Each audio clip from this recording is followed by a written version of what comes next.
alur menceritakan sebuah kisah, seekor dukun atau pengusir setan terkuat, yang dimana dia dikhianati oleh Bang Sen Dewe. Alih-alih alas dendam, justru dia berharap di kehidupan selanjutnya, dia berharap Aisyah urip damai ayam tentrem loh jinawe. Ladalah andilalah, setelah berinkarnasi, justru dia malah dijuluki Rojo Iblis Tirani, karena kekuatan yang terlalu over punjul-punjul ngasih turah-turah. Tidak hanya sampai di situ. Bahkan, poro iblis yang kejam pun tidak berdaya. Ono Opo adalah bila berhadapan karo dukun yang satu ini.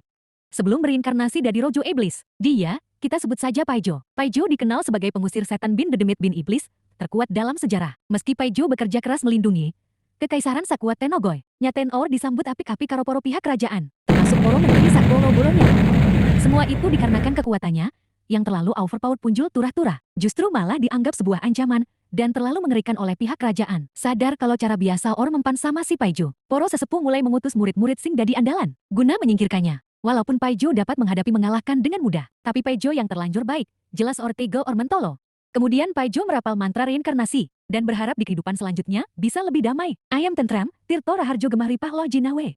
Sin pun berpindah di suatu malam, yang disinari indahnya rembulan yang seindah senyumanmu. Terdapat bocil bernama Ska, yang sedang melakukan ritual tes bakat sihir. Dan sialnya, wes mari ritual, justru hasilnya malah nggak duwe bakat sihir. Dan sialnya lagi, bila di dunia ini nggak duwe sihir, maka dianggap orang terlemah, wala sakno nasi bocil-bocil. Tanpa mereka sadari di dalam tubuh si bocil, terdapat energi roh yang empuh sekali. Tentu di dunia tersebut, energi roh jauh lebih empuh daripada energi Sha. Berhubung kekuatan terbesar dari pengusir setan bin Dedemit adalah terletak pada kertas Shikigami. Maka bocil ini, kita sebut saja si Oton, membuat Shikigami dengan daun pohon. Ternyata konsepnya sama dengan dunia sebelumnya, alhasil si Oton dapat mengendalikan roh dengan mudah. Si Oton pun kasih paham sama sang kakaknya bernama Glay, dengan menggunakan gagas Shikigami pada si Glay kakaknya. Hal itu Oton lakukan karena Glay terlalu sering menjahatinya. Seketika Glay cawak nyeri loro kabeh akibat dicucuki gagak hitam. Dan di dalam keluarga karena si Oton merupakan anak haram, maka si Oton dianggap koyok uang ilang, ora digagas ora digape di jarno pokok urip. Beruntungnya masih ada pelayan. Namanya Yifa, masih peduli sama si Oton. Dan sering kali si Oton dicaci maki diamuk diumbreng-umbreng sama si Glay kakaknya. Walau nyatanya si Oton or melakukan apa-apa yang menyinggungnya. Untungnya ayahnya datang dan mengajak Glay berlatih ilmu sihir. Mendengar kata-kata tersebut, si Oton pun ikutan belajar sama mereka. Seperti rumor yang ada keluarga Lamprok, terkenal dengan ilmu sihirnya. Sihir ini itu serba bisa. Kemudian Glay berniat merendahkan si Oton dengan menyuruhnya melakukan sihir. Dengan rasa jengkal, si Oton pun kasih paham sama mereka. Dan alhasil mengejutkan sekali, si Oton bisa mengeluarkan bola api biru yang bisa menghancurkan benda yang ditarget si Oton. Mereka pun jadi kaget terkejut. Bola api kok biru dan sangat kuat. Dan menurut Glay, halah, itu cuma keberuntungan si Oton saja, mana mungkin orang bodoh kowah-kowah bisa sekuat itu. Dikarenakan si Oton tidak dianggap ada. Or digagas di dalam keluarga. Justru si Oton memanfaatkan waktunya, membuat Shikigami seoke-oke guna memperkuat ngelmunya, agar lebih ampuh lagi dan lebih jas gandos. Hingga kini si Oton menginjak usia 14 tahun. Dikarenakan ilmunya sudah sangat meningkat, si Oton berniat memanggil roh yang pernah disegelnya di kehidupan sebelumnya. Secara mengejutkan, naliko si Oton baca mantra, ternyata si Oton mampu mengeluarkan seorang, kayaknya si orang ya guys, dan bernama Yuki. Sin berpindah, di suatu waktu, Oton sedang belajar. Terdengarlah suara Glay sedang marah-marah, uring-uringan. Pating pecotot gak karu-karuan omongan lambenya. Karena Yifa telah menumpahkan minuman. Seketika Glay hendak kasih pelajaran pada Yifa. Dan Glay bilang pada Yifa untuk datang ke kamarnya nanti malam. Dan si Oton pun sadar, itu adalah ajakan tipu daya dari Glay. Si Oton pun langsung hampiri mereka, dan si Oton berkata, Yifa sedang ada urusan denganku. Karena siasat Glay gagal, Glay pun semakin jengkel pada si Oton. Kemudian Oton dan Yifa berbincang di kebun belakang rumah. Mereka menemukan bayi kerbenkel lagi sekarat. Dikarenakan hal itu Yifa pun bersedih, tak lama Oton pun keluarkan jurus Shikigaminya guna sembuhkan bayi kerbenkel. Seketika Yifa tersadar, Mas Oton bukanlah sekedar orang biasa, bukan kaleng-kaleng. Kemudian Oton berkata, Yifa juga sama dengan dirinya. Dikarenakan Yifa bisa melihat biji roh yang ada di dunia. Dalam posisi ini, Yifa pun jati tak ragu memberitai rahasianya pada si Mas Oton. Walaupun sebenarnya, ibunya Yifa melarang untuk memberitahukan pada siapapun.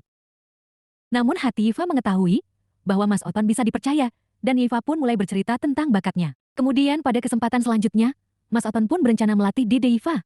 Hitung-hitung siapa tahu, Yifa lama-lama bisa jadi ayang bebnya si Oton, betul kan guys? Nggak tahu. Kemudian Sin pun berpindah, berdasarkan peraturan keluarga. Bila dalam keluarga Lamprok tidak bisa ilmu sihir, maka harus menjadi prajurit kerajaan.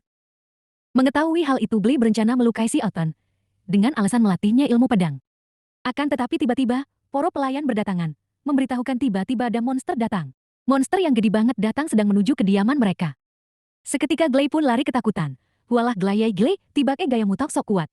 Di saat monster hendak menyerang Yifa, tiba-tiba tak sengaja Yifa mengarahkan roh bola api pada monster. Kemudian sang jagoan kita si Oton, dengan cerdiknya segera memancing monster tersebut ke tempat yang terbuka. Dengan menggunakan ilmu rohnya, si Oton pun langsung mengalahkan itu monster. Hanya dengan satu kali serangan, monster itu tumbang seketika. Padahal, kejadian itu sebenarnya adalah rencana si Oton sendiri. Si Mas Oton sudah mempersiapkannya dengan matang sebelum hari ini terjadi. Di hari sebelumnya, si Oton sudah memanggil monster yang gede banget untuk berkeliling di hutan sekitar, dan dikarenakan hal itu, monster lain jati terganggu dan lari ke kediaman keluarganya si Oton.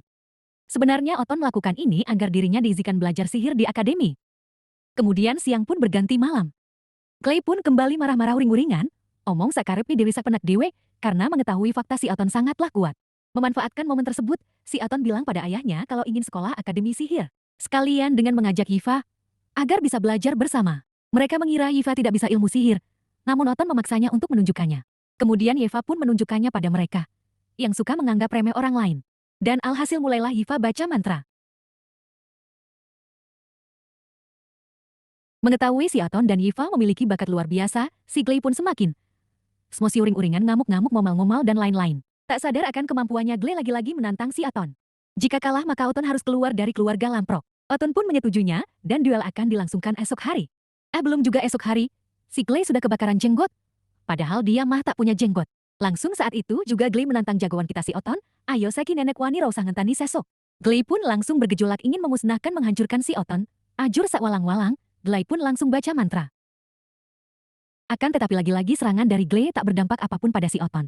Serangan dari Gley bagi Oton hanyalah butiran debu yang mudah dihalau. Si Oton pun mulai keluarkan jurus Shikigaminya dan mulai baca mantra. Kemudian hanya dengan melukai kertas Shikigaminya.se Gley pun jatuh seketika kesakitan. Sambil mengintimidasi, Oton menyarankan bila Gley menyerah dan minta maaf maka Oton akan melepaskan kutukannya.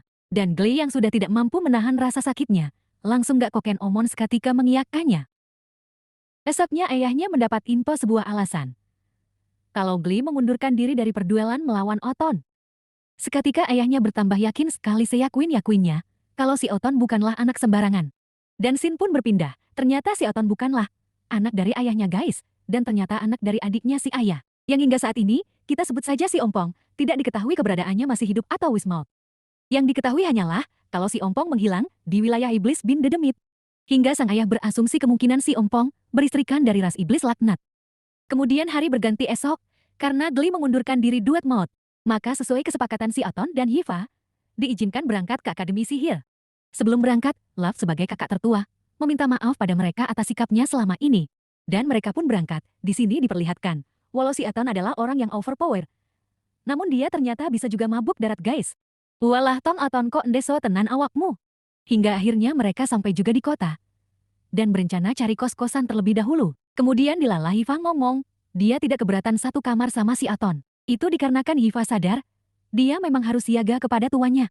Akan tetapi si Oton memerintahkan pada Yifa, untuk hidup seperti umumnya Ciwe, tidak berlebihan pada Oton. Mengetahui ucapan Yifa agak aneh, Yufi si teman Oton pun ngomel-ngomel, karena dirasa tak sopan pada si Oton. Kemudian esok pun tiba, dan mereka pergi ke akademi, untuk mendaftarkan diri mereka.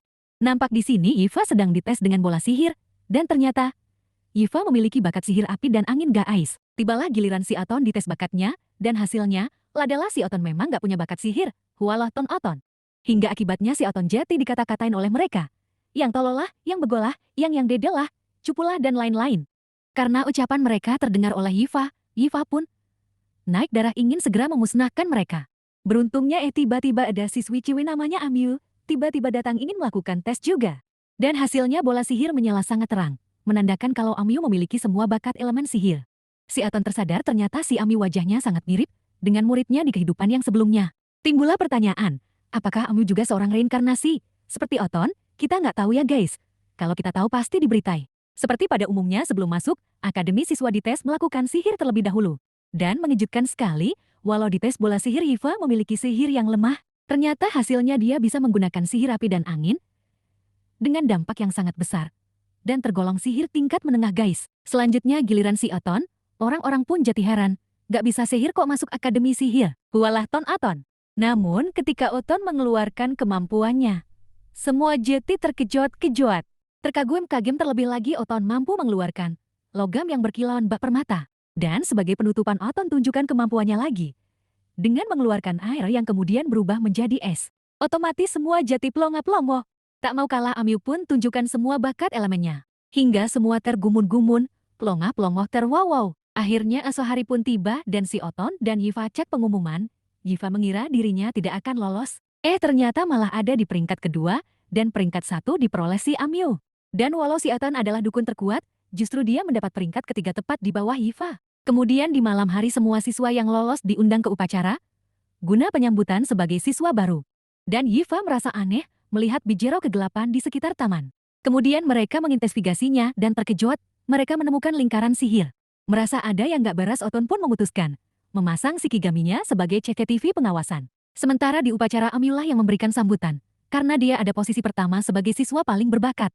Dan belum juga selesai penyambutan, tiba-tiba ada 3 ekor iblis bin dedemit bin lelembut menyerang acara tersebut. Melihat hal tersebut, Amyu sebagai siswa paling berbakat langsung menghadapi para iblis dengan gagah prakoso. Dari kejadian tersebut si Oton Jati berasumsi pasti ada yang gak beres, dan ternyata benar. Ketiga iblis hanyalah boneka saja. Dan iblis peran utama ada di dekat lingkaran sihir yang diawasi si Oton. Si Oton pun bergegas ke tempat iblis peran utama, di dekat lingkaran sihir teleport. Para iblis yang di situ berpikir, ini bocah mau setor nyawa kayaknya. Namun kenyataannya si Oton langsung mengalahkan kedua iblis yang di situ dengan gampang sekali. Kemudian iblis satu lagi ditangkap dan disimpannya ke dalam ruang dimensi. Kemudian iblis yang satunya lagi menyadari bahwa si Oton bukanlah anak sembarangan. Dan kemudian serangan si Oton mampu dilihat dan dihancurkan oleh si iblis. Tak hanya di situ saja, bahkan iblis mampu menyerang balik dan memotong satu tangan si Oton. Kemudian si iblis kita sebut saja si Galio berbicara. Kehadirannya tidak lain hanya untuk memusnahkan pahlawan. Dan ternyata yang dimaksud Galio adalah .acmu si gadis peringkat pertama. Galio pun menyerang lagi dan memoutkan si Oton. Dikiranya si Oton Besmout adalah malai isa si gawaras, sehat jiwa raga. Kemudian dimautin lagi, secepat itu pula hidup lagi si Otonnya.